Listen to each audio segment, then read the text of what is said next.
Vaig a ser molt breu. El senyor Álvaro demanava aclariments. Primer aclariment que li volem dir des del blog. Trasllat al campo? No. I pareix mentida que vostè no ho sàpia, perquè si vostè és coherent, nosaltres també. Ja he comentat en la primera intervenció que nosaltres el conveni del campo el duguérem al contenciós administratiu però consideràvem que era injust i plantejaven unes condicions molt pernicioses per al poble d'Alboraya.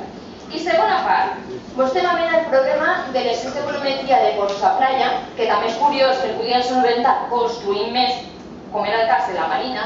Jo recorde que quan plantejarem al·legacions al PRI parlaven d'una torre de 20 altures que feia ombra a la punta dels Peixers, calcularen 3 metres per altura, eren uns 60 metres. Vull dir, molt curiós solventar problemes de volumetria en aquestes coses. Senyor Álvaro, és que me faig major i m'agrada contar batalletes perquè la gent siga conscient de com estava i com està el tema.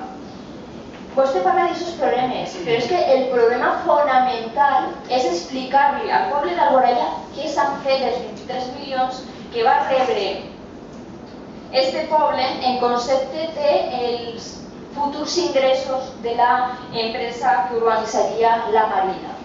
Pues esos 23 milions d'euros, en contra de lo que indicava sempre l'informe d'intervenció que havia que mentre que no fora jo segur i anar endavant no s'havien de gastar, es gastaren.